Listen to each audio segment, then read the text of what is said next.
At the fifth round of the championship in Portimao, Marc Basseng led the field into turn one.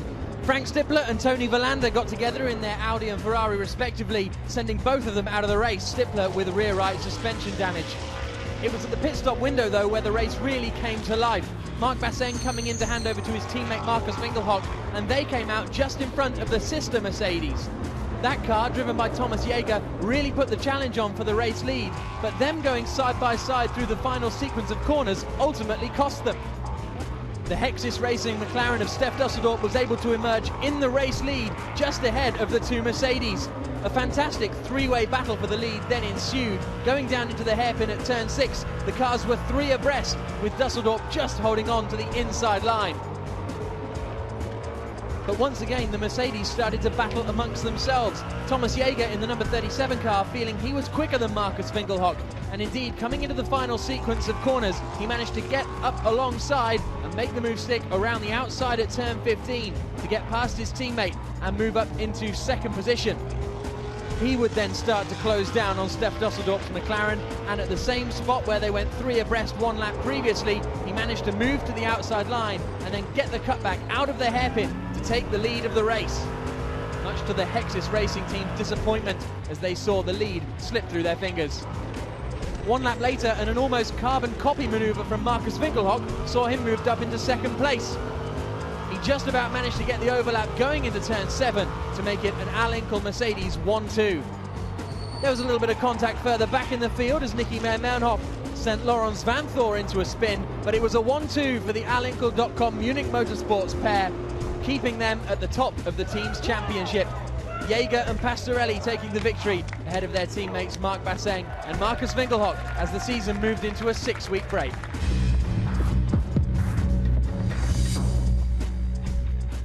For the second time this season, GT1 heads to just outside of Bratislava and the Slovakia ring. Let's have a look at the entry list. Audi managed to refine some of their pace from earlier in the season, last time out at Portimao, and fresh from winning the Spa 24 Hours, Frank Stippler is confident they can continue the turnaround. Some bad luck during the season already, several times. I think 3 of 5 championship races we had some retirements, partly in the first corner. And this was the case in Portimao as well. I mean, I think we finished third, and with this kind of DOP we had until Portimao, and since the last 3 races it was always difficult to get a good start, and this results always in some trouble in the first corner. And yeah, if we start second row, you can be sure that the third and fourth row will be side by side in the fourth corner against the Audi, and this causes some trouble in the past. Michael Bartels and Jelmer Berman won the championship race last time we were here at the Slovakia ring, and a strong performance in Portimao, if unspectacular, means that driver pairing are still leading the championship coming into this weekend. Jelmer Berman's confident they can hold on to that position. It was the best weekend we've had the whole season here, so I was happy to come back here, and it's also a nice track, you know, it's fun. It's quite tight, but fun to race. And I mean, we're in quite good shape, so hopefully we can you know, stay at least in the lead of the championship and get a good result.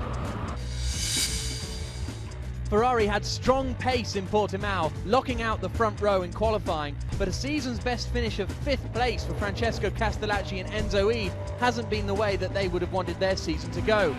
Castellacci feels, though, that the Ferrari car is suited to this Slovakian circuit. Yeah, it gave me and Enzo a lot of confidence. We did a really good job, both of us, in Portimao, where we did both, me in Q2, I did P2, and Enzo P2 also in Q3, and we had a good start of the race, and then we had some problem at the pits, but we hope to keep the same level of competition here, and I think the car is really good. It adapts quite well to this circuit, since it's full of a mix of fast and medium corners, which adapts really good to the 458, and I think we will do a good job.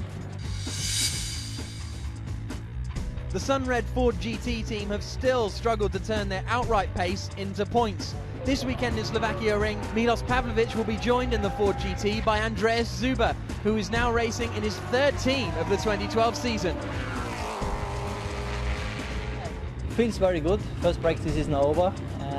It's the stiffest GT car I ever have been driven. So it's good because I come out of the Formula sport. I like it a lot. Now I need to do more laps in the free practice too. Get more used to the car, but I think we will be fine. Stefan Rossina will once again be at Lamborghini, hoping his home knowledge can pay off. But Peter Cox didn't race the last time GT1 were here, but with the Dutchman's wealth of experience, he should still be a front-runner this weekend. You don't have a lot of running time, obviously, with the 2 free practice sessions, and it's immediately straight into qualifying, and you have all top-level drivers, so you know I have to still get to that limit, but I hope now this second session will get me there. There should not be a reason why we should not be fast, but you never know. You know, as I said, it's so competitive, and obviously the situation regarding weather and temperatures are completely different, so we have to see how the tires and the car react to that. But in the basis, I think we should have a competitive car here, yes. The Hexis McLaren team are still looking strong in the Teams Championship, running in second place. And Steph Dusseldorp and Fred Makovicky are still in strong contention for the Drivers' Championship. It shows that 2 months ago it was a really good race for us, and we hope so to do the same this weekend. It's really important if we want to keep to stay on the front of the championship and to try to fight against Vitaphone or Olinkel until the end of the championship. The Alinkel.com Munich Motorsports Mercedes had a fantastic weekend last time out in Portimao, winning both the qualifying race and the championship race. But the Slovakia ring doesn't necessarily suit the car. I think that from all the remaining races, this will be the most difficult one for us. We struggle always a little bit with the top speed, and you know there's a really long straight here, so that's a bit of a problem for us.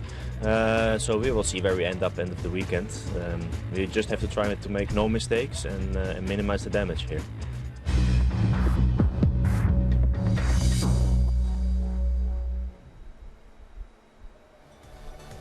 Good evening, everybody, and welcome to the Slovakia ring for the qualifying race ahead of this next round of the FIA GT1 World Championship. My name is Jack Nichols. I'm here and I will be guiding you through the action along with Jenny Gao down in the pit lane. And it's GT1's second visit to the Slovakia ring, and it's very, very sunny, as you can see here. And the temperatures are a lot higher than they were when we came here in June. You can see 47.4 degrees, the track temperature, 34.2 air temperature, one of the hottest races we've had in GT1 so far this season. And as a result, things are slightly different as far as the running order is concerned compared to when we were here 2 months ago back in June for the 4th round of the championship. This is now the 6th round of this 2012 championship. And there you can see the grid getting ready. On pole position, it is the Vitaphone racing team BMW. It'll be started by Michael Bartels. They are currently leading the championship, he and his teammate Jelmer Berman. But alongside them are the second place car in the championship. Marcus Winkelhock will be starting that car. And alongside him is Mark Basseng. So we've got the top 2 in the championship in the front 2 places on the grid. What more could you ask for? It's been a very busy afternoon for the Reiter Engineering Lamborghini crew. It's a miracle that Albert von Taxis and Stefan Rossina are out there, because they had a big incident earlier on today in qualifying. Yeah, was understeering a little bit, was not making the trajectory as it was supposed to. So I went a little bit wide on the exit and went a little bit off the line. Therefore, got a little bit of oversteer, had to open, use the track until the to go outside of the curbs on the green bits. And which was okay as well, but unfortunately the car got a little bit of a hit on the curbs because it's quite low, and that disturbed the rear of the car another bit. So I had to open up, and I couldn't come out, and needed to take a bit of the grass. And on the grass, it was just I was just a passenger from then on. Got a pretty good guardian angel. I'm grateful he's still up at this game. Well, when I saw the video of the crash, it was clear that the car is a total write-off. And we quickly took the decision to bring a car here, so it was quite a thing to do. We are like 500 kilometers from here, and when Albert was still in medical center, the car was in his way already. Congratulations to my driver. He made 500 kilometers with a trailer in 4 hours something, so it's definitely a new record. I guess we have to pay all the fines on the way here, but I'm really impressed about my people. Great to see that Reiter Engineering Lamborghini out, the car making its way all the way from Germany to get here for this afternoon's race, and there you can see it on the back of the grid. There, it's a little more distinctive, this one, because they used it in other series, and it's got the blue and white checkers on the roof, which will make it a little more easy to distinguish from the teammate car of Peter Cox and Darrell O'Young. Darrell O'Young will be starting that car. Let's have a look at the grid then ahead of this qualifying race. Top two in the championship on the front two places on the grid. Berman, Bartels and Winkelhock, will be starting those cars. It's the second driver of all these cars that will be starting. Good lap for Stefan Otelli, putting him in fourth place. The Audi's a little bit of a resurgence. Unfortunately, the Ford GT won't be starting. Milos Pavlovic, the driver, was meant to be starting that car, but he's been taken ill, unfortunately. Hopefully he will be recovered by tomorrow, but we wait and see exactly what happens there. McLarens and Ferraris at the back of the grid, they really struggled in qualifying. Steph Dusseldorp will be starting the number one Hexis McLaren, and then at the back of the grid, Stefan Rossina, yet to drive the car so far this weekend. Down into turn 3, there you saw Stefan Rossina driving the Reiter Engineering Lamborghini. There will be, we've got the chicane here that we had here in June, and they will have a yellow flag at turn 2 for the first 2 laps of this race, in order for them not to be arriving about 8 abreast at the chicane, which is sometimes what happens. The chicane put in place, if you saw the FIA GT3 European Championship round from 2011, you'll have seen the cars getting airborne over that crest. The FIA decided that was too dangerous, especially with these fast GT1 cars this year. To put it in perspective, these GT1 cars are lapping the same as the GT3 cars did last year, but with that chicane in place. So that shows you some of the speed differential.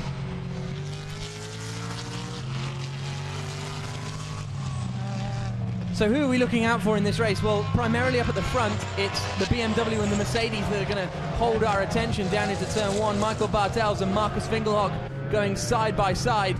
Then you've got the BMW wingman, really, in the hands of Matthias Lauda. Third place, their equal best qualifying of the season. They picked up a third in Navarra early on in the season. There you see 37, Thomas Jaeger.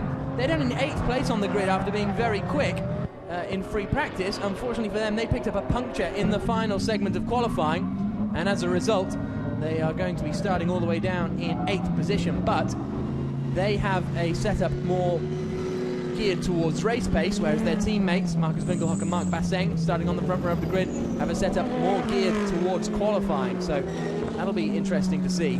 We were partially anticipating the temperature to drop here, as it's now 5:45 in the evening in Slovakia Ring, but actually it's pretty much the hottest point of the day so far. I'm glad to be in a nice air-conditioned commentary box whilst Jenny Gao gallivants around the pit lane in all the elements. But into the final corner now, lining up in 2x2. Not many rounds to go in GT1 this season, so the championship is starting to get more and more important. Stefan Rossina about to do his first laps of the day. He'll be trying to just keep out of trouble at the back of this field. The 6th round of the FIA GT1 World Championship of 2012 gets underway when the lights go out here at the Slovakia Ring. Michael Bartels on pole position in that black and blue BMW. On the outside, the Mercedes of Markus Winkelhock.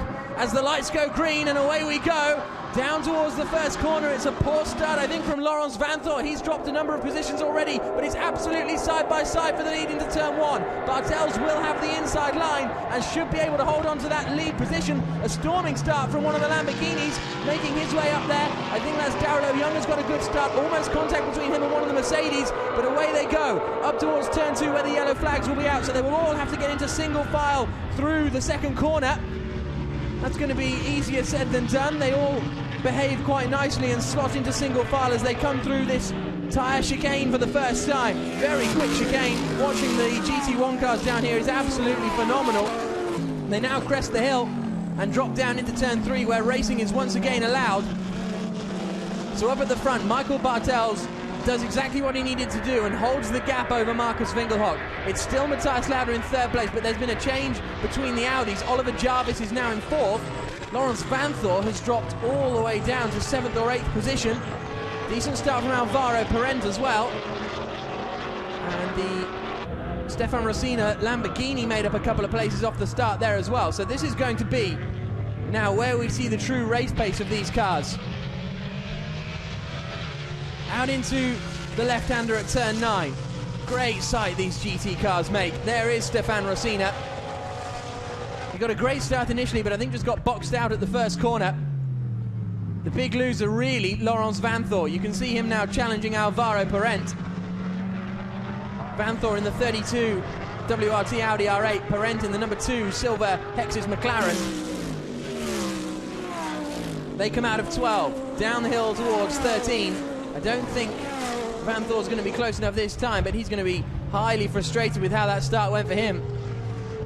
Just caught napping a little bit, but as they exit the final corner to complete the first lap, it's Michael Bartels who has the advantage over the Mercedes in second place of Markus Winkelhock. Not much between them though as they come across the line, just 0.485 seconds.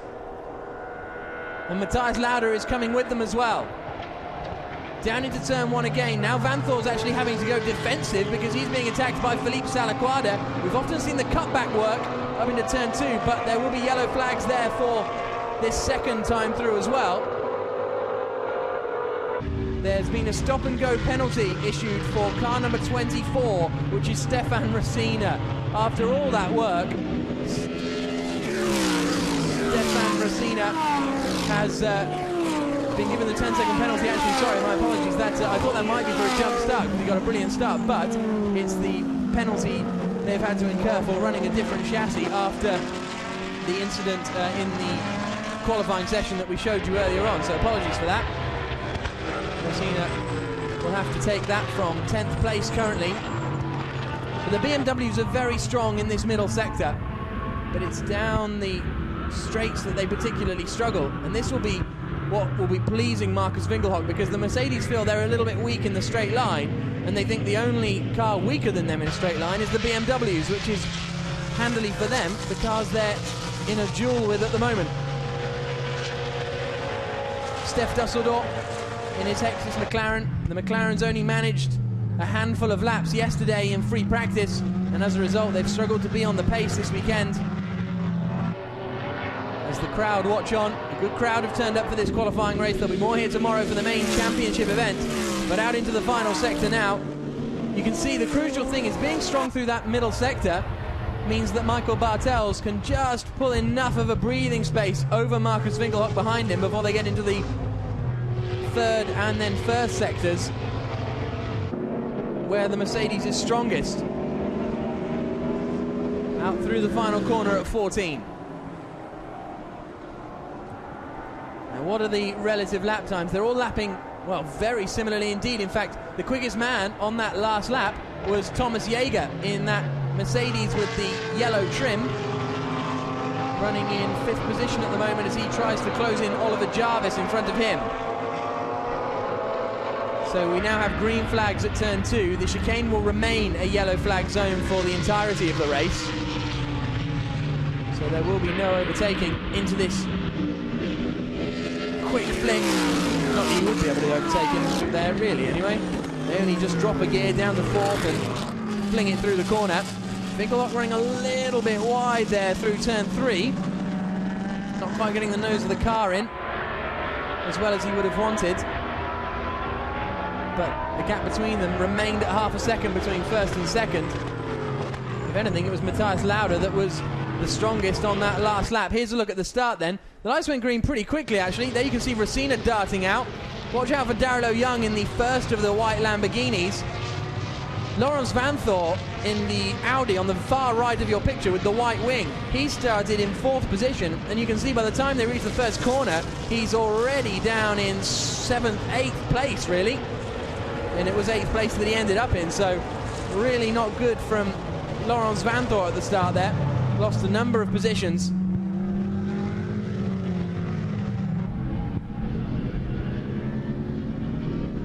A little bit of dust kicked up by Michael Bartels as he pushes the edge of the track. It's not going to be long before Thomas Jaeger attempts a move on Oliver Jarvis in front of him, I don't think. Down into the final corner. You can see the Mercedes looking a lot more stable under braking. In fact, he's managed to hold turn 13 a lot tighter as well. This is Oliver Jarvis, so we're going to see him run wide, perhaps on the exit of the tricky turn 9. No, we're going to see Jaeger run wide on the exit of turn 9, kicking up all the dust, but across the start-finish line they come. Once again, they're all lapping very much within 1 or 2 tenths, the exceptions being now Oliver Jarvis and Thomas Jaeger. These two cars we're watching now are really upping the ante. Jaeger in that Mercedes was 0.6 of a second quicker than the race leader on that last lap, so this is going to have implications of being a 5-car train for the lead before too long. Out of turn 2, through the flick. Jaeger much more confident to get closer to the barriers on the inside as they come down into turn 3. Jaeger will be frustrated, but this is a long race, and if he can just keep in view of the cars in front, because we know how strong the Al Inkel Mercedes team are at the pit stops.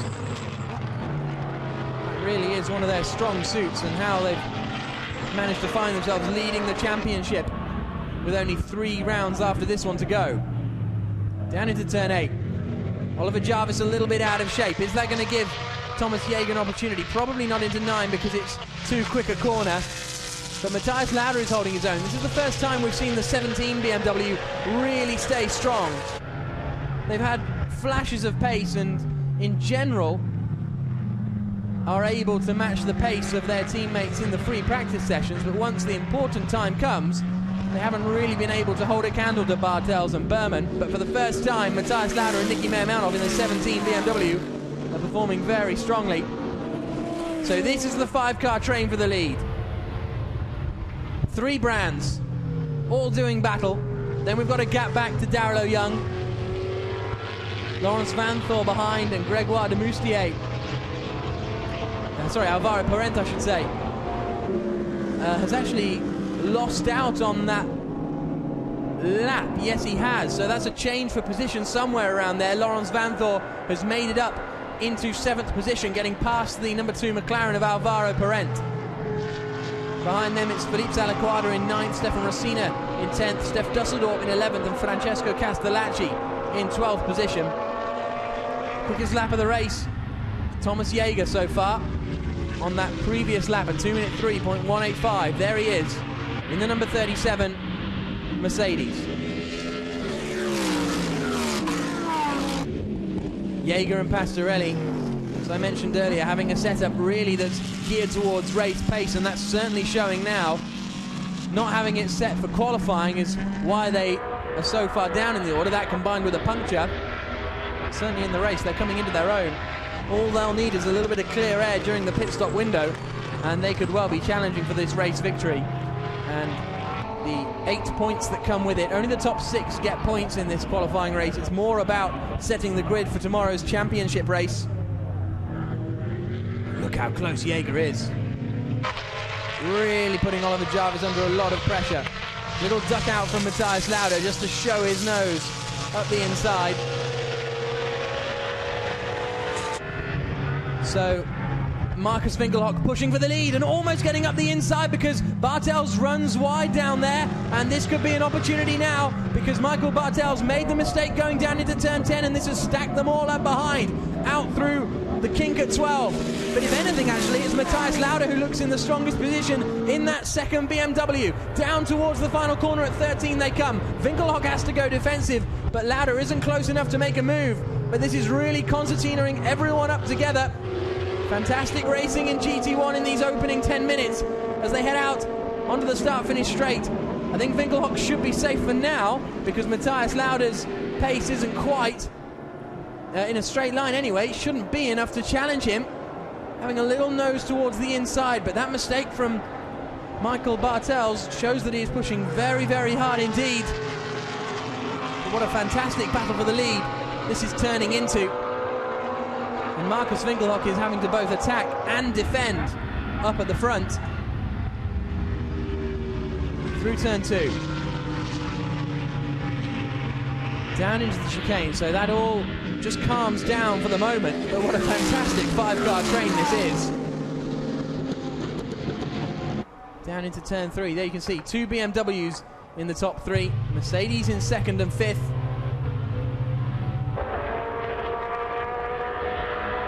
as they all just begin to edge away from one another again after that brief flurry of action. Still not over for Matthias Lauda. If anyone is looking the most racy, it is Matthias into turn 8. But he's got Oliver Jarvis right on his boot lid now. Jarvis again took 2/10 out of Lauda on that previous lap. Thomas Jaeger is perhaps the most frustrated because he's unquestionably the quickest of all these 5 cars, and he's at the very back of the queue.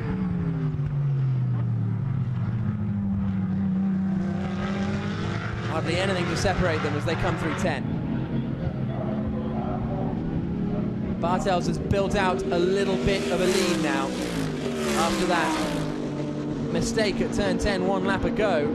He's kind of got his head down, and that's made him focus just a little bit more. There's been a move in the background. Lawrence Vanthoor, you could see, is now past Darlow Young and up into 6th place. So Vanthoor, after a poor start, is starting to climb through the field. That next Audi to come into shot just up there at the right-hand side. He has now made up 2 places in the last 3 laps.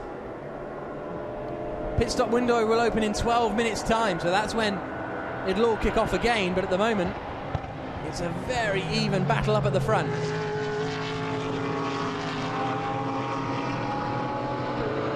The gap at the front has gone out at 0.8 of a second. In fact, Bartels found 0.4 of a second over the second place man, Marcus Winkelhock.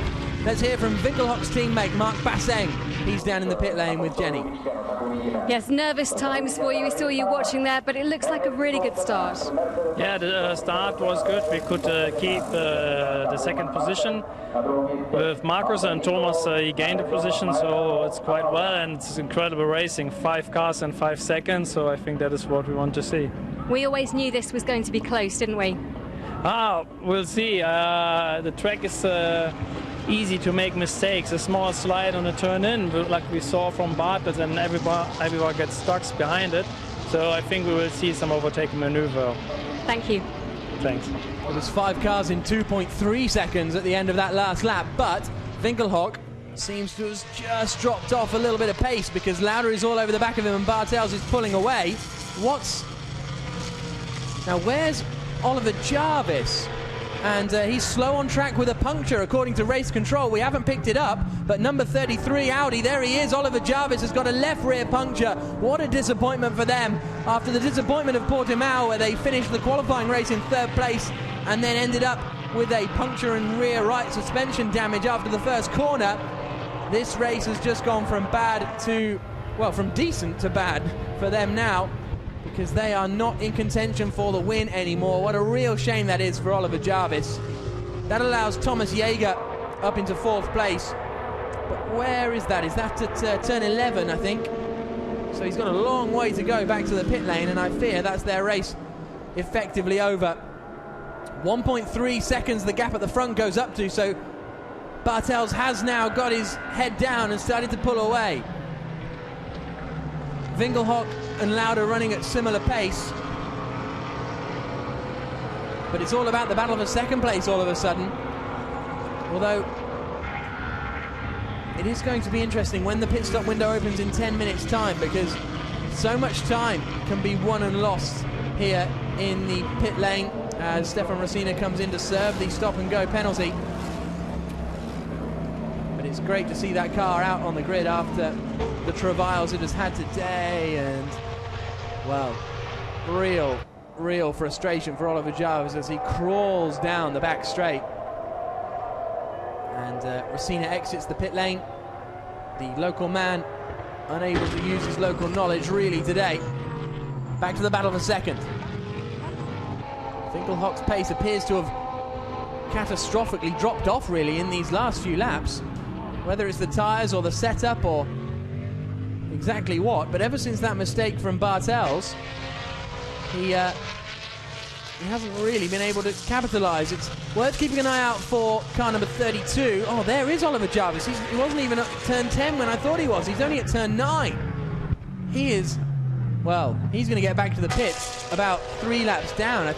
Really, he should park that, I would have thought, because that is a very, very slow-moving car. He has got a long, long way to go. He's literally at the halfway point of the circuit. So Oliver Jarvis crawling back to the pit lane, going sensibly slowly not to cause too much damage to the car, but well, there's no need to be quite so ready, boys, because it's going to be a while. Man to watch out for is the sister Audi, though. Laurens Vanthoor lapped a second quicker than the cars in front on that last lap. Across the line they come. Thomas Jaeger was the quickest out of the three, battling over second place. Once again, well, Laurens Vanthoor a little bit slower on that last lap, but he still managed to take half a second out of the Mercedes and the BMWs in front. So by the time we get to the pit stop window, I think Laurens Vanthoor could be in contention.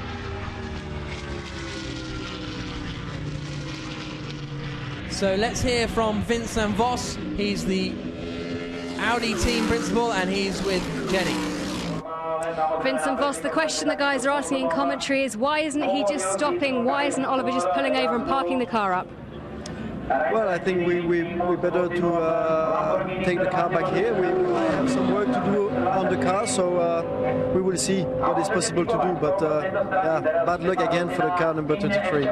You don't think that staying out has damaged the car or will damage the car? No, because Oliver knows what he's doing and he's driving at a speed which doesn't hurt the car. Thank you. So down towards the final corner comes Oliver Jarvis. Wouldn't win a 2CV race with that pace. Into turn 9. Battle for the lead has relinquished somewhat. 1.5 seconds between Michael Bartels and Marcus Winkelhock in first and second places. But second, third and fourth are still glued to one another's rear ends. A second separates second, third and fourth, with Laurens Vanthoor in the Audi just coming into shot there. He's very much in contention for this. That's a mistake from Lauda. Lauda's run very wide, and as a result, this is going to be a challenge perhaps for Thomas Jaeger. Down they come, past the slowing car of Oliver Jarvis, but Thomas Jaeger has taken advantage of that slight mistake from Matthias Lauda to really now be behind the BMW. Out onto the start-finish straight they come. The BMW strong on the exit of that final corner by the looks of things. Yeah, on that last lap, Lauda lost 0.4 of a second to the cars in front. Laurens Vanthoor then in 5th. Darrell Young still 6th with Alvaro Parent in 7th. Philippe Salaquardi, you can see there in 8th place. 9th position is Steph Dusseldorp and Fred Makovicky. We should really contemplate the large effects that the number 1 car's slow performance is having on the championship, because coming into the weekend, the BMW, Mercedes and McLaren teams of Bartels and Berman, Bassing and Winkelhock and Dusseldorp and Makovicky were all separated by just 4 points. And so a non-score or a poor weekend for Dusseldorp and Makovicky could really put them out of the running, as we see Oliver Jarvis crawling into the pit lane. 40 minutes to go here at the Slovakia ring. Bartels may have a 1.3 second advantage up at the front, but it really is anyone in the top 5's race still. Jarvis has made it back into the pit lane as he comes past my commentary box window, so it's good that he's off the circuit now and that the Audi crew can work on the car. I suppose if he'd have retired, then the car may have had to go straight into parc fermé conditions, whereas now they can work on it, although Jarvis has driven it back at such a sensible pace that it may well not have any damage on it at all, and it may just be a puncture, which is unquestionably what it was to start with, but often you can get some flailing of the rubber. Look at that, it looks fairly good condition. The mechanics have a look on the inside to see whether there's been any internal damage to the bodywork or anything like that. There you can see Frank Stippler with his suit undone watching over. Jarvis gets out and shakes his head. 2 very disappointed drivers. And they're saying wait, because they might send Oliver Jarvis back out, but he doesn't look particularly fussed about going back out, does he? And really, the luck hasn't been with them at all so far this season. And what can you do? I don't think it was contact related. I think it was just a pure puncture, possibly from some debris or a simple tyre failure. Well, in fact, let's hear from Oliver Jarvis. There you can see him, Jenny Gow's alongside him. Yeah, Oliver Jarvis, just explain what happened. No idea really. Going through turn 1, I suddenly felt something was wrong with the car. I knew immediately we had a puncture, and then I just hoped going into turn 2 that I was wrong, but unfortunately the moment I got in turn 2 I nearly lost the car, and we picked up a left rear puncture, but we have no idea why. We're just about to get run over. I'm just going to move you off to the side so we don't do that, because that's never a good way to start a career in GT1. They're taking the car off now. Obviously you drove it back so slowly, we wondered if you were going to park it up. Yeah, I mean, we're parking it up. It makes no sense. It's such a short race, and plus, you know, we'd have to use tyres that we need for tomorrow, so it makes no sense. But the important thing is the guys have got it out of the way, because the race is continuing for the rest of the guys. Thanks, Ollie. Thanks very much. Very nearly Jenny Gow's first and last GT1 race there, but she managed to get out of the way of that car as it was pushed down the pit lane. So 3 minutes until the pit stop window opens, and then this race is going to get even more interesting, because at the moment it's a bit of a chess game. Which car is going to be moving first when we come to the pit stop window? But as we saw last time in Portimao, once the pit stop window happened, the pack got shuffled just a little bit, and well, in Portimao it all kicked off. Hopefully it will do here as well. Thomas Jäger's dropped back a little bit from Matthias Lauda in front of him, so that's going to be an interesting battle to watch out for. Laurens Vanthoor is continuing his charge. He is now just 2.2 seconds off the back of these lot. Took another 2 or 3 tenths of a second out of them on that last lap. Across the line they come. Now, the interesting thing for Vanthoor will be whether they will leave him out longer because he's in the zone, or whether they'll bring him in earlier because Stefan Ortelli is so quick in that Audi as well.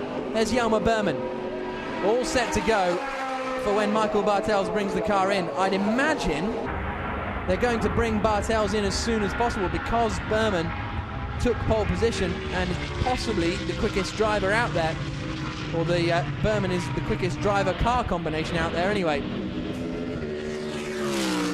Through the chicane, down into turn 3. On the contrary, I would suggest that Marc Basseng is probably quicker, or sorry, equally Marc Basseng is quicker than Marcus Winkelhock.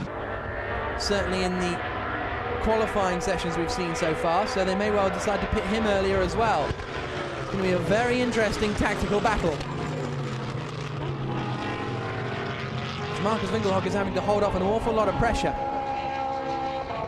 And if you're under pressure from behind, you start going slow because you start looking in your mirrors. Matthias Lauda attempts a little look up the inside of turn 8 just to try and put Winkelhock off. This is all bringing Thomas Jäger into the game as well. Great battle this is for the lead. It's only, well, it's back to a 5-car battle. It dropped to 4 when Oliver Jarvis had his puncture, but you can see the Audi of Laurens Vanthoor. After a poor start, he has been absolutely on it. Closing these guys in by 3, 4, 5, 6, almost up to a second sometimes per lap. 30 seconds till the pit stop window opens, so it won't be this time we see the cars come into the pits. Into the final corner. Another little tentative look up the inside from Thomas Jäger.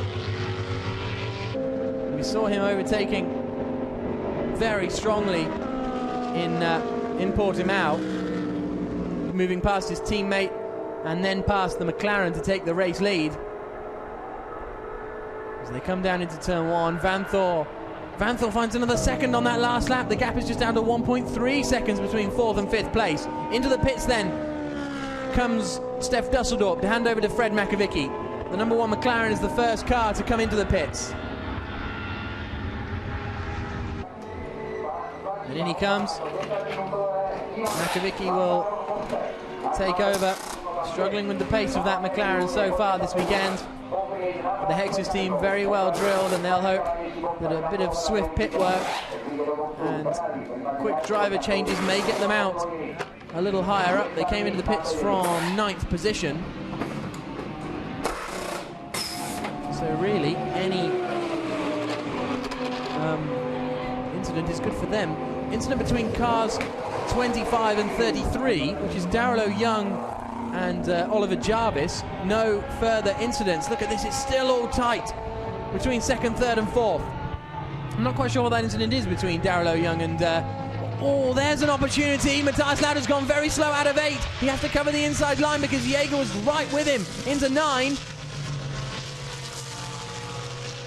but there's not really going to be enough room for an overtake into 9. That's given Marcus Winkelhock a little bit of breathing space.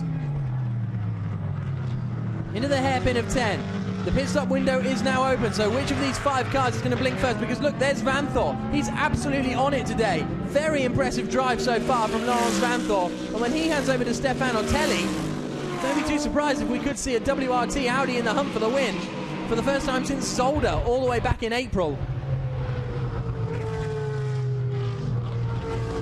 Let's keep an eye then on the pit lane entry. Any of these guys coming in? Yes, race leader in, Michael Bartels, second place in, Winkelhock. Jaeger runs a little bit wide, kicking up some dust, but once again, as we had last time out in Portimao, Daryl Young coming in as well, we've got a straight pit lane duel between the 2 big German teams. Vida for One Racing putting Jelmer Berman in the car, and Alinkel.com Munich Motorsports putting Mark Basseng in the car. Tyres changed. This is like a decent stop for BMW. Don't forget the BMW came in ahead of the Mercedes. Car on the jacks, away it goes. Where is the Mercedes? Oh, the fire marshal there needs to take a little bit more care about where he's looking. Out of the pits we come. The BMW was in front, and it remains in front. So that was very close between the pair of them, but ultimately I think Mercedes have gained a little bit there, I would say. Alinkel have closed the gap just a little bit, but not enough. It's still the net lead at the moment, but how quickly can the BMW get back up to speed? There you see Stefan Otelli about to get in the car when Laurens Vanthor comes into pit. What a fascinating race this is turning into. Out of turn 9, Vanthor's dropped back a little bit from Thomas Jaeger. Good news is for these 3 that are still out in the lead is that they're not really battling amongst themselves, which means that they won't lose time overall. I wouldn't be surprised if we see them all pit on this lap, you know, because arguably none of them are making an impression on the other. Although the first lap out of the pits, of course, is a bit slower because you've got to get the tyres up to temperature. Here we go. Only Laurens Vanthor pits to hand over to Stefan Otelli. Now, how quick can the Belgian Audi Club Team WRT squad change the tyres and get their driver changed? Will Stefan Otelli come out in a battle for the lead of this race?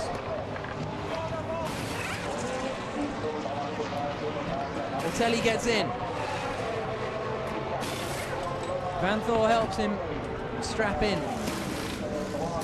WRT down in 4th place in the team standings, despite having a 1-2 in the opening round in Nagaro in both the qualifying and the championship race.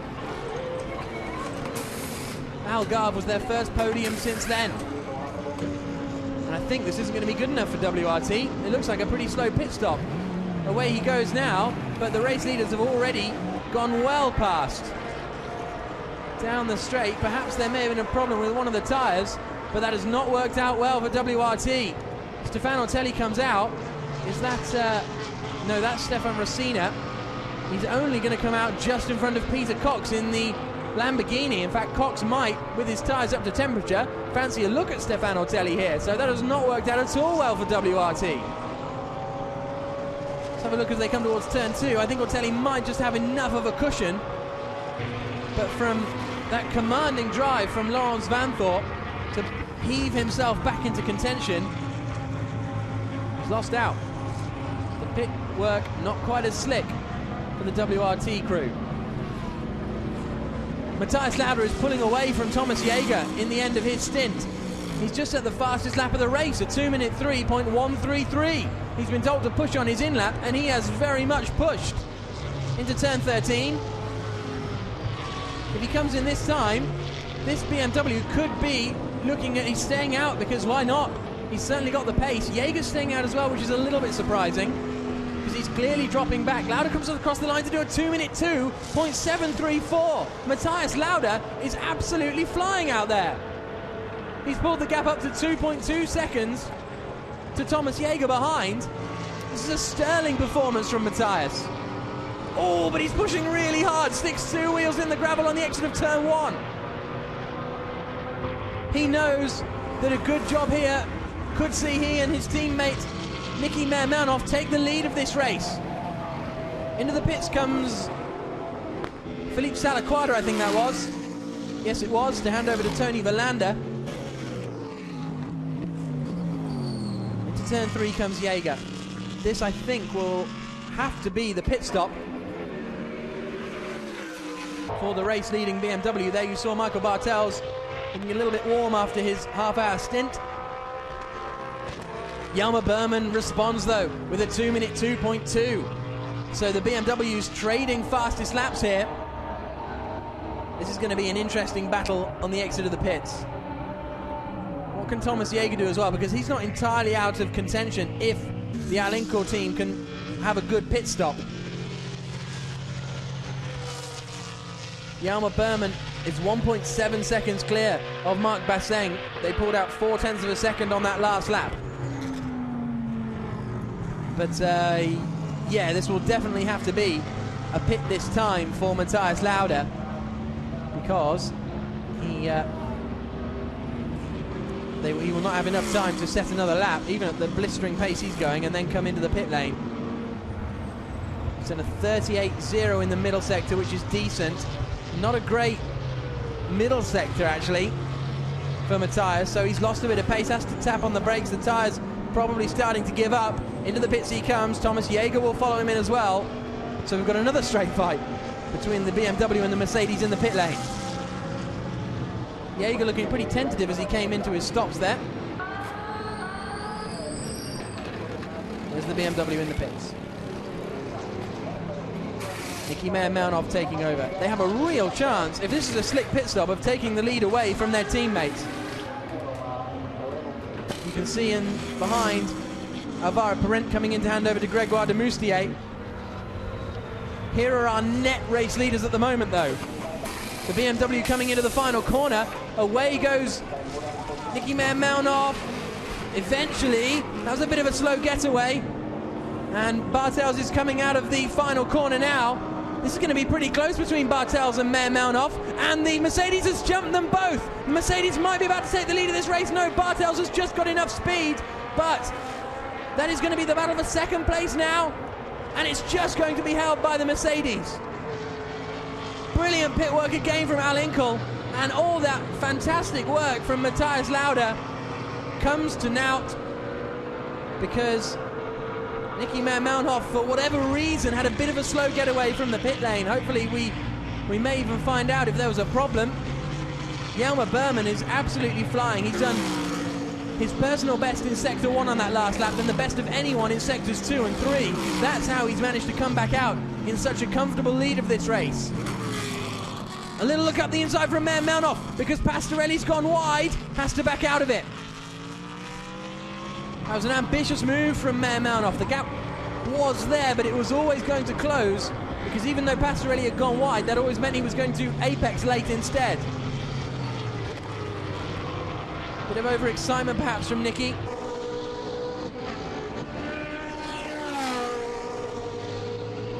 So this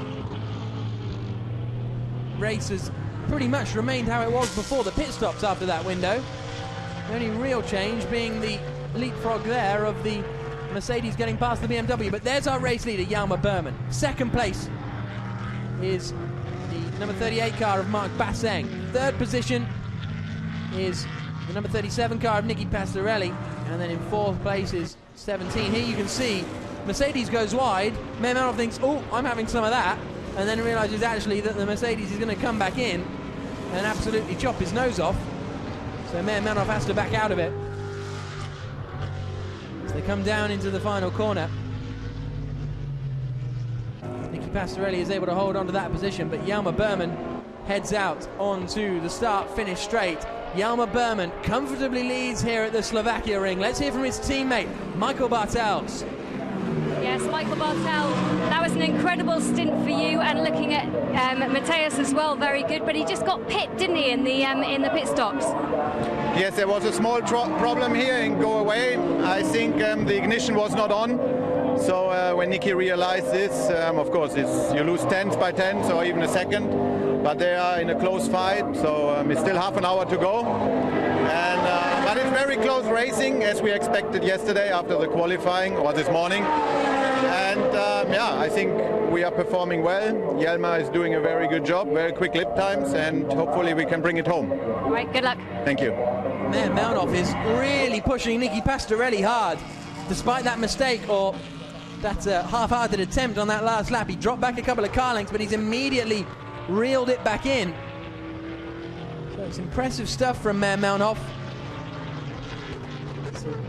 Battle of the Nickies into the right-hander. Pastorelli really struggling to get the apexes, and easily Nicky Melnoff gets up the inside. Contact between the pair of them as Melnoff chops the door closed, but he moves up into third place.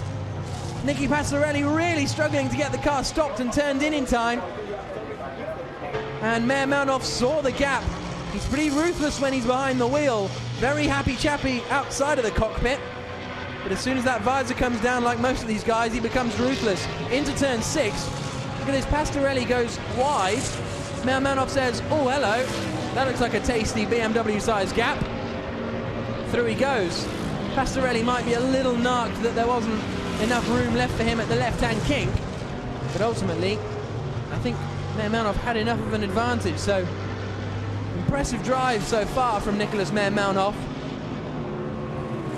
Born in Leoben in Austria, not a great deal of racing experience really. Started in 2008 in the GT4 European Cup. Did one race in GT1 in 2010, driving for the Vita Phone, as it was back then, Maserati team at the Algarve. But this year he's really started to impress. There's Stefano Telli then. 5th place for him at the moment, and he has just done a 2-minute 2.7, so Ortelli the quickest man of anyone on that last lap, but it really has cost them that slow pit stop. The Audi's not really in contention. Here we've got Gregoire de Moustier ahead of let's just try and figure that out actually. That's Makovici, isn't it, ahead of Verlander by the looks of things as they came across the line. So yeah, it is Makovici, I apologise, I thought it was de Moustier, but it's Makovici with the red flash along the Blancpain windscreen stripe. It's Gregoire de Moustier up in front of him. So de Moustier is lapping in the 2-minute 5s actually, so these two are going to rocket up to the back of the number 2 Hexus McLaren before too long, in fact possibly even by the end of this lap. And there is the other AF Corsa Ferrari, Enzo Eid at the wheel now. And Albert von Turn and Taxis has now taken over in the Lamborghini, the Reiter Engineering Lamborghini from Stefan Rossina. And there you can see Peter Cox coming through shot. Then we're going to have de Moustier, who very soon will be closed in by the 2 cars behind him. There you can see Makovici and Verlander, 2 of the top drivers really in GT racing. I mean, Tony Verlander, a factory Ferrari driver, competes for AF Corsa in all sorts of series around the world. Racing for them here, though, in the GT1 World Championship. And he is an absolute master of Ferraris and an absolute master of GT cars. And Fred Makovici as well in front of him. French karting champion back in 1994. French Porsche Carrera Cup champion as well in the past. So these 2 drivers, not the kind of drivers who are going to enjoy, or are we used to seeing, battling it out over 8th and 9th positions. But such is the unpredictability of GT1 so far this season. But that's exactly what we have. Out onto the start, finish straight. Verlander having a little look towards the inside. It was a sterling drive from Verlander's teammate Felipe Salaquada when we were here in June to move into the lead of the race.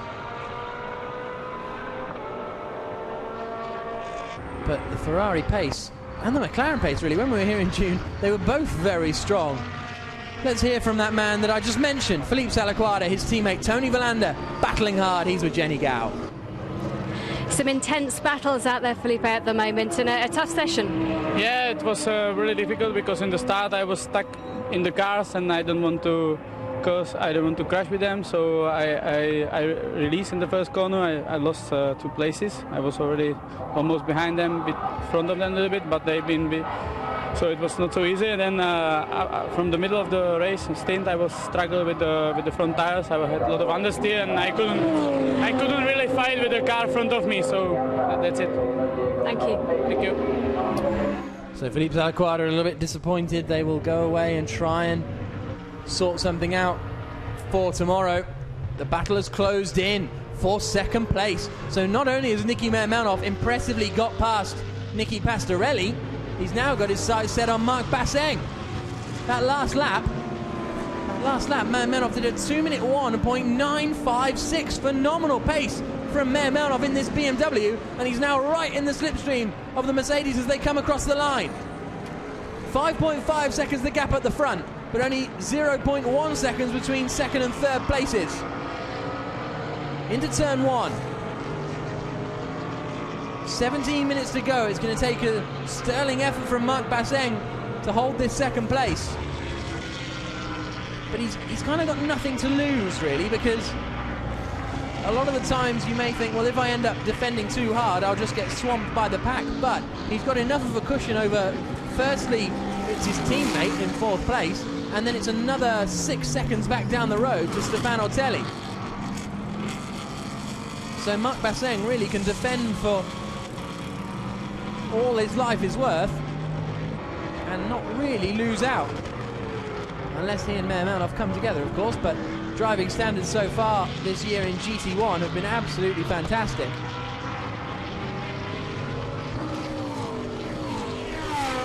Mermanov did give a friendly tap to one of the Audis. Is that the move into turn 8? Bit half-hearted. I think that's the kind of place where you see Mermanov's not inexperienced, but perhaps compared to Marc Basseng, we've already seen him go for a couple of half-hearted manoeuvres there as they come down into the turn 10. But I think that's going to, if anything, worry Marc Basseng, because this isn't a seasoned racing driver like Michael Bartels that he's racing. This is Niki Mermanov, who appears to be happy to try in every position. So Marc Basseng is really going to have to be on his toes here. The final corner. Niki Mermanov performed strongly here in FIA GT3 back in 2011. Look how much he's closed in over the last couple of laps. Across the line they come. The gap, just 0.2 of a second between the two cars in the battle over second place. This qualifying race will decide the grid for tomorrow's main championship race. Mermanov needs to just be a little bit calmer. Basseng is taking his normal racing line, and at every corner Niki Mermanov thinks he sees the chance up the inside. Let's see what his teammate Matthias Lauda reckons. Matthias Lauda, an incredible first stint. You guys seem to have done something incredible to that car as well. It's really performing well. That was good. I was quite happy with first stint. Just in the beginning I had a bit too much traffic and I couldn't pass the guy in front. As soon as I had clear laps, nobody in front of me, I could go like 1.5 seconds quicker. But then we had to pit in. We lost a bit of time on the pit stop, but now my teammate is catching up and is doing a good job, so hopefully we can stay third place or maybe second. I see you challenging every second and both of you almost living the moment. Yeah, it's always tense, you know, because you make your first in and then your teammate gets in the car and you hope the best for him, and it's one race, so yeah, you have to stay cool. I'll let you go back and watch. Thank you. Thanks a lot. Thank you, Jenny. Into turn 8. A little bit of dust being kicked up by Marc Basseng. He's a very experienced racer, though. He'll have been in this position plenty of times. And he's not going to give up this second place without a fight. Down into the hairpin at 10. Only 6 points on offer for that second position, so it's not an absolute catastrophe. But Marc said if you just play it safe, keep it calm and take a reasonable amount of points rather than the maximum you can get out at the end of the season, you'll lose the championship by 1 point. This three-car train has developed into an even closer three-car train, now over 7th place. Gregoire de Moustier in the number 2 McLaren. A little tap on the brakes as Tony Verlander crested the hill there. It's quite interesting. Out through 11 and 10 they come, or 10 and 11 probably in that order. And Gregoire de Moustier, I imagine, will hop fairly quickly out of the way of Fred Makovicky. Down into turn 13. And let's see if de Moustier just keeps it nice and wide, or perhaps will ease off on the straight as the sun begins, well, I was about to say begins to go down here at Slovakia. It's still pretty high in the sky, but it's still creating some long shadows on these cars as they come out onto the start-finish straight once more. Nicky Pastorelli sets his personal best lap of the race and takes half a second out of everyone in front of him. But here's the look up the inside from Verlander. Nowhere near close enough really to get past Makovicky. Gets a good drive out of 1 though. Might be able to sneak up the inside into 2. He's got an excellent drive out of 1. And Tony Verlander is about to move up into 8th position. Job done up the inside into turn 2. Ferrari very strong on traction. Perhaps that little shimmy towards the inside was enough to force Makovicky out wide. And the change has happened.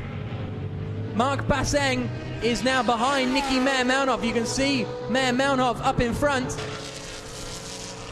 So the change has happened. So we'll wait and see exactly where that occurred. Meyer-Melnhof pushing hard as he tries to stamp on the brakes, and he's gone wide. Can he keep it on the racetrack? I think he just about can. But he's pushing hard as Nicky Meyer-Melnhof, now up into 2nd place. So somewhere on that lap, whilst we were watching the great battles further down the order, the changes happened for 2nd position, and Basseng needs to be careful now because Pastorelli is closing in on him as well. Into turn 13 they come. Pastorelli was the quickest man of anyone on that last lap. Tell a lie, actually. Stefano Telli was quicker by half a tenth of a second. Those two a long way ahead of anyone else. Nicky Meyer-Melnhof does a 2-minute 2.9 on that last lap, including overtaking. That's phenomenal. He took 8 tenths of a second out of the race leader and made an overtake. So that'll be interesting to see what happened there. So Nicky Meyer-Melnhof moves up into 2nd position,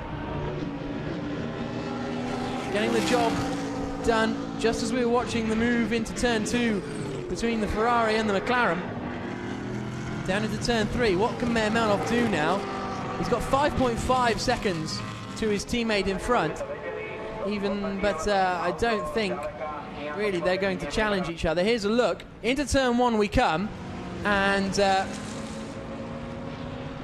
Basseng runs wide, and yep, there Meyer-Melnhof just gets a better run out of the corner and is side by side down into 2 and makes the move stick into 2. Great stuff from Meyer-Melnhof. And he's up into 2nd place.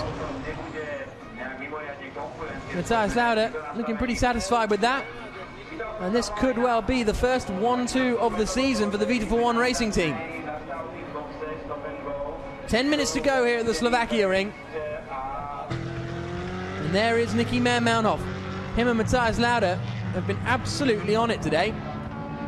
Great pace from both of them, and great racecraft as well.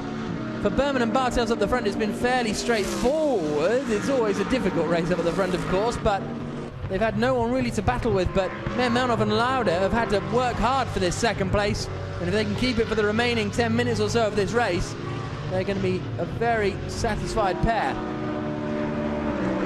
But let us not forget, it's Jelmer Berman that leads in the number 18 V241 racing team BMW. Championship-wise, this is going to extend their points advantage to 6, I believe, if my mental maths is correct. So still not a huge gap between 1st and 2nd in the championship. And even though Dusseldorp and Makovicky are only going to end in the lower reaches of the top 10, it's still not a catastrophe for them. The battle between the McLaren and the Ferraris is still going on. Well, it was on that last lap. but it has now been resolved. You can see the number 2 McLaren's running line astern, which means that number 3 AF Corsa Ferrari of Tony Verlander is now up into 7th place.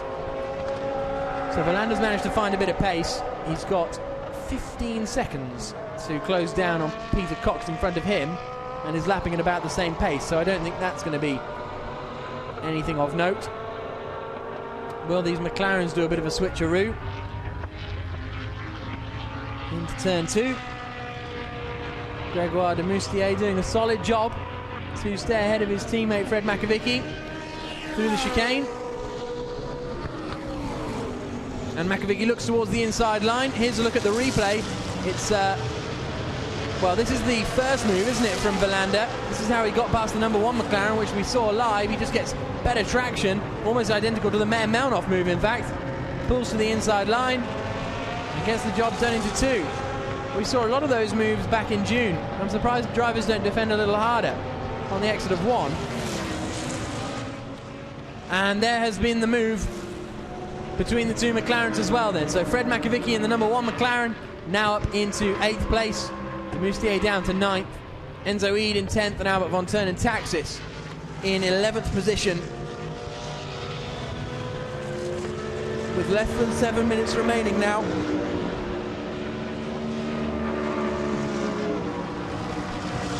This is the view we saw in Navarra, but the McLarens were running 1st and 2nd there.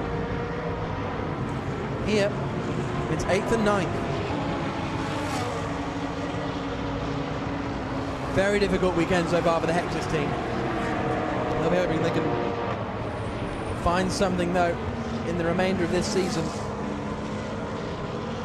After picking up no points at all in Nogaro, they've managed to fight themselves back into championship contention, but another not very high scoring weekend really is going to hurt them, because Marc Basseng and Marcus Winkelhock in the Al Inkel Mercedes haven't really had a bad weekend so far. Zolder, they were 6th and 9th, but it wasn't a complete catastrophe. When you compare it to Bartels and Berman, who only picked up 1 point in Zolder, in Nogaro, sorry. Steph Dusseldorf and Fred Makovic, who only picked up no points, in fact, in Nogaro. Basseng and Winkelhock yet to have an absolutely awful weekend. And a 3rd and 4th places here wouldn't be too bad. Nicky Pastorelli felt that this was the weakest track for the cars of the remaining 3 venues. Well, 4 venues including this one. After this we go to the Moscow Raceway in a couple of weeks' time. Then it's off to the Nürburgring in Germany, where I'm sure the Mercedes and the BMWs and the Audis and the Reiter Engineering Lamborghinis will all be hoping to put on a show in front of their home crowd before we end the season in India at the start of December, which will be a phenomenal experience for everyone involved in FIA GT1. There's Stefano Telli in the Audi behind. Is he going to be a threat? He's 4.5 seconds back and lapping 0.6 of a second a lap quicker, so I would say no, it's too late now for Ortelli. I tell you what, Meyer Melnoff has brought the gap down by 1.5 seconds now between 1st and 2nd. So that's going to be interesting. There's only 3 seconds between them, but I don't think anything's going to happen there. The gap between Basseng and Pastorelli, though, has come down to just 1 second. And the last 2 laps, Pastorelli has taken 0.7 of a second out of Marc Basseng on each lap, and I think Basseng went wide on the exit of 1, which is going to compromise him even more. Now, there's no team orders at Al Inkel, because any weekend can turn into a good or bad weekend. So we may have a bit of a battle going on here. We saw there were definitely no team orders in Portimao. We saw there were definitely no team orders in Zolder, I think it was, where these two were battling hard. And Pastorelli very clearly wants to come through. He's flashing the lights at Marc Basseng. Just one button to do that. Turn the flash on and turn the flash off. He's not driving around at 250 kilometers an hour pulling the flashlight. You can see there, 0.7 of a second on the last 2 laps. And Basseng is going to struggle to hold on to this 3rd place. 4 minutes to go for the qualifying race. of the 6th round of the FIA GT1 World Championship.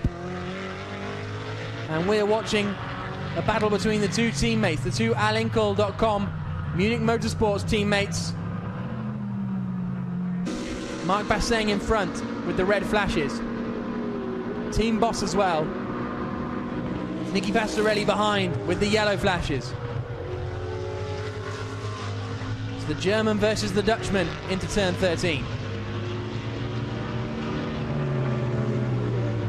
Well, there's a bit of controversy over Nicky Pastorelli's nationality, actually. He was born in The Hague in Netherlands and has been classified as Dutch, but is on the entry list this weekend as Italian.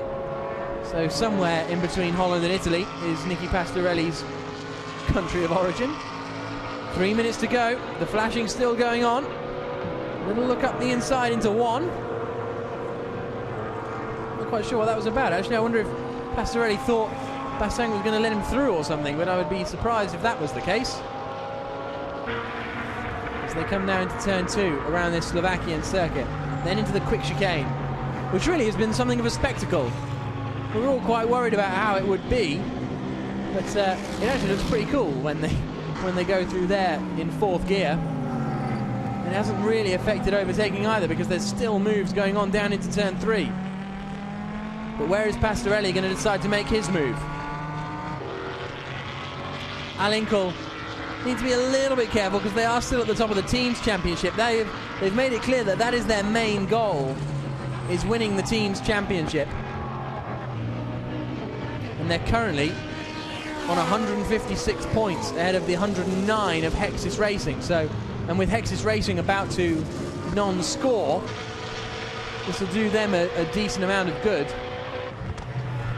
There's our race leader though, Jelmer Berman, on the penultimate lap of the race now. So there's concern in the pits, because that's Jelmer Berman, and he's only got a 2.8 second advantage.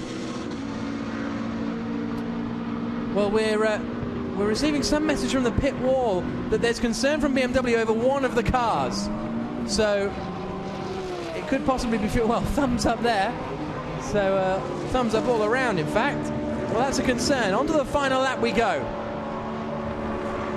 Jelmer Berman leads 3.5 seconds clear now of Nicky Meermanhoff. Meermanhoff's pace has dropped off a little bit, so there was some concern there. But it looks as though it may just have been eased. Look at that. If WRT hadn't had that poor pit stop, you know, they would be well in the running for this race win. Because Stefano Telli in the number 32 Audi is the quickest man on the circuit so far, or at the moment I should say. Dust kicked up from Pastorelli. This is his final lap to try and make a move on his teammate. Into turn 2.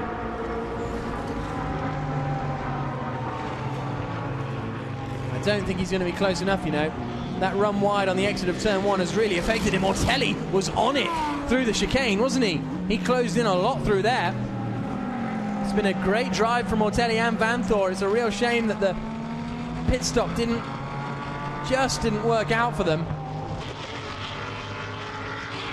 Because if that pit stop had been the same, for example, as Alinkel, they would unquestionably be in 3rd place, and for my money, be in 2nd, challenging for the win. So that's got to be a positive for Audi. And if Oliver Jarvis hadn't had his puncture back there on the, 7th lap of the race, then he would be in there as well. So the clock kicks 6-0. We wait for the checkered flag, which is going to be flown for Jelmer Berman, but it's not over for the final podium position. There is Berman, weaving his way through turns 10, 11 and 12, down towards turn 13 for the final time. Michael Bartels held onto the lead. A little bit of a wobbly moment at turn 10 when he outbroke himself. But he managed to pull it all together, pull out an advantage, and Jelmer Berman now has taken over, romped clear, setting the fastest lap of the race on the way, and he is going to win the qualifying race here at the Slovakia ring and give himself pole position for tomorrow. It's going to be a BMW lockout on the front row. It's very, very close for 4th place, but it's just going to be Nicky Pastorelli, with Marc Basseng finishing ahead of him in 3rd. 5th place for Stefano Telli. 6th place across the line will be Peter Cox. But there's the celebrations on the BMW pit wall.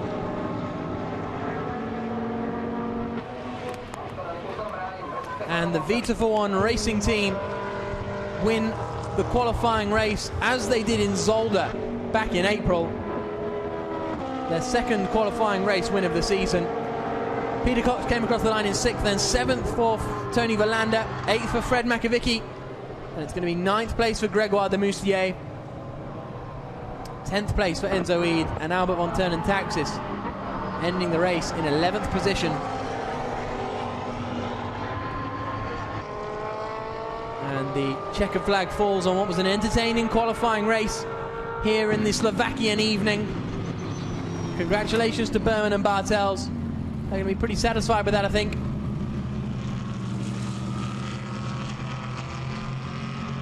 Because that will give them pole position with a buffer as well for tomorrow's championship race. I think the biggest concern will be that of Al Inkel, because they had the qualifying pace and had the race pace early on, in fact. But towards the latter stages of the stints, the BMWs will manage to find an extra gear, really. But if you offered Marc Basseng a 3rd and 4th in the race tomorrow, I think you'd bite your hand off, because that is damage limitation at its absolute best. The BMWs may well struggle when we go to somewhere like India, which is quite a quick circuit. Straight line speed not being the greatest strength of the BMWs. That's their second qualifying race win of the season for Michael Bartels and Jelmer Berman. They picked up their only championship race win of the season here at the Slovakia ring back in June, so the omens are looking very good. In fact, it's looking very ominous for the competition tomorrow, but anything can happen in GT1, as we've seen so many times this year, in fact so many times since 2010. But it's formation flying for the V241 racing team BMWs, taking the 1-2 in the qualifying race. We'll be hearing from them in a few moments' time with Jenny Gao down in the pit lane.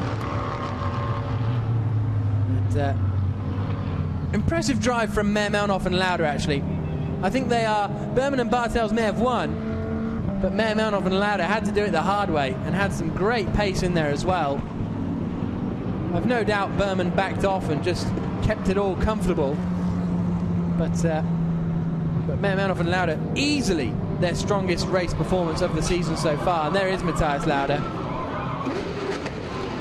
Really satisfied with that, receiving a very long handshake. As down into the pit lane they come. Number 18, Jelmer Berman and Michael Bartels. Championship leaders extend that lead. And there's the 17, Nicky Meyer-Melnoff.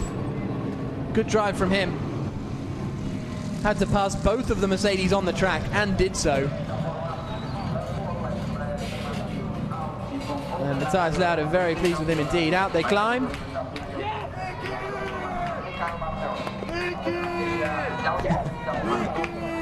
They're very happy with that. Probably the highlight of Nicky Meyer-Melnoff's career so far. Certainly his best result in international motorsport. May only be the qualifying race, but things are looking good for the championship race tomorrow. Lauda goes over to congratulate Jelmer Berman as well, before he climbs out of the car.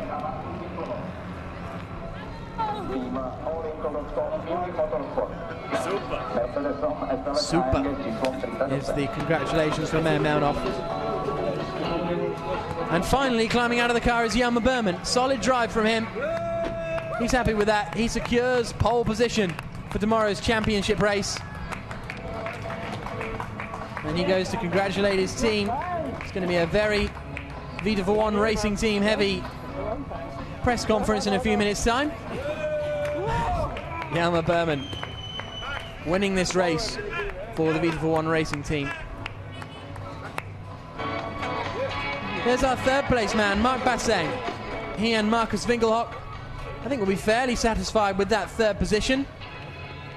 And certainly the smile on the face of Basseng, and he congratulates Meyer-Melnoff. And it's good to see the camaraderie going on. Basseng was very excited to see what he described as the two best GT1 teams dueling it out on the run down into turn 1. And there you can see good team spirit here in GT1, it has to be said. And everyone was delighted to see the Reiter engineering squad, for example, manage to drive a new car out there after Von Turnen Taxis' crash earlier on. So Mark Basseng and Marcus Winkelhock with that third position. We'll be speaking to them in a few moments' time. A satisfactory job, I think, for them. And, well, there you can see Jenny just arranging the drivers in the order with which she would like them. And she decides she wants Mark Basseng and, oh no, we're going to start with Jelmer Berman and Michael Bartels. They are down there in the paddock with Jenny Gao. It's crazy down here, as you can probably tell, but let's start off with speaking to Jelmer Berman. That was a fantastic battle, so exciting. Congratulations. Thank you. Yeah, I mean, it was a great race, great qualifying. You know, we started the weekend in a good way, so Michael did a good job getting a really good start. And normally, you know, we're about the least powerful car on the straight, so the starts with long straights is always very difficult. But he did an excellent job. And then I could, you know, take the car over in the leading position, and only on the outlap it was a bit close. And then I managed to, you know, open the gap again. And then my teammate closed the gap, you know, when he overtook, I think Mark was in the car. And it was quite tight again in the end, but great job to the team and great job to my teammates. Do you know, I'm just looking around to try and find your teammate because there's just a sea of people. Bring him over, go and grab him. Right. See, the whole team is celebrating here. We'll leave you to celebrate and come back and catch up with you in just a second. So Jenny down there in the bull ring having trouble rounding up her drivers as it all kicks off. A bit of a Vita for one party getting started already. Lauda on the right, Mayor Melnoff on the left-hand side. And Michael Bartels, the team boss, is who we were looking for, but he doesn't appear to be down there at the moment, so we'll find out exactly where he's run off to. But wherever he's run off to, he'll be a very happy man, because a 1-2 for his team, the first 1-2 of the season for them. They've had a 1-3. Sorry, no, they haven't. I apologise. That was a. They haven't had a 1-3 because Nicky Mermelnoff and Matthias Lauda haven't had a podium. This is easily their best result of the season. So let's hear from those two. In fact, Nicky Mermelnoff and Matthias Lauda down there in the pit lane with Jenny. Yes, Matthias, Nicky, congratulations. That was a fantastic drive, and it looked like at some points you were going to challenge for first place. Yeah, I did a little mistake on the pit stop. We didn't. I mean, I was just coming up behind the Mercedes. Then I came out and was completely loaded. I knew we were fast and overdid it a little bit in the first lap. And then I looked where he had his weaknesses, and took me 2 or 3 laps to go by. I knew it was difficult because I saw Matthias, who had a really nice drive. And then I know I got past him with a little bit, I'm sorry, a little bit of touch. Wouldn't have been possible without it, but then I was able to pull away a little bit, and then I saw Jelmer on the horizon, and I said, okay, push, push, push, everything you have now. But also a little bit in my head, I have my boss and my engineer who said, okay, bring the car home. So, but fantastic, second place, I couldn't be happier. A fantastic day, but also many thanks to my team who did a great job, and also Matthias, first great stint. Really I was going to say, Matthias, you must have been having such a tough job. Your drive was fantastic, and then you have to wait and watch, and you see him flashing his lights and everything. Yeah, it's quite hard to watch. It's easier to drive than be outside. You get more nervous when you watch and then you're driving. But he did a really great job. He was very aggressive. He took 2 cars. I mean, I couldn't ask for more. And it sets you up perfectly for tomorrow's championship race as well. Yeah, for sure. The main goal is to make a lot of points tomorrow. The race, it was just a qualifying race, so we have to stay cool. Tomorrow we have to do the same again. It would be nice. And can I just ask very cheekily, team orders, are there some in yours? No. Do you have to sit back? No, for sure not. No, we try to make a good start, and the quickest car should win. Okay, well done, guys. Go and celebrate. Thank you very much. Thank you, guys. Thank you, Jenny. That's good to hear. No team orders either at the Vita for One Racing Team BMW squad. There they are, leading home their 1-2. And great result from Matthias Lauda and Nicky Mermelnoff. As I say, their best performance of the season comfortably. Their best results so far this season. 5th place in the qualifying race at Zolder and the qualifying race in the Algarve 6 weeks ago. 6 weeks ago. Doesn't feel that long ago. But there you can see the 38 car of Marc Basseng and Marcus Finkelhock. They finished in 3rd position. They've lost a little bit of ground at the top of the championship, but let's hear what they've got to say. They're down there with Jenny Gao. Yes, guys, well, congratulations. That was a hard-fought battle as well, wasn't it? Were you worried at any point in time? Yeah, I mean, what I told already after the qualifying, we took a different way and set up the car. It was good for the qualifying, but it shows that the race pace was not there. Our sister car was on different setup, was quicker in the end, so we went lucky that we finished on 3rd, which is okay still, not perfect, but something good. And Marcus did a great job, and yeah, see what happens tomorrow. Yeah, Marcus, are you concerned that those BMWs will sit directly in front of you almost as a little bit of a block? Yeah, they were really quick from the beginning on, and I actually tried the maximum just to block him and to stay on position 2, and it worked out until the pit stop, which was, I think, really important. Also Mark was defending like hell, and but at the end they were, especially in the infield, much quicker than we do, and so it was actually not possible to hold him up until the end. But I think for us, P3 is okay. We scored some points and we have a good position for tomorrow for the championship race, and everything's well. Okay, well done, Jack. Yeah, it sets it up perfectly for tomorrow, doesn't it? Fantastic championship qualifying race. Let's have a look at the results. BMW 1-2, Mercedes-Benz 3-4 here at the Slovakia ring, and this is how the grid will line up for tomorrow. Dark horse for tomorrow has to be the drivers starting in 5th place, Stefano Telli and Laurens Vanthoor.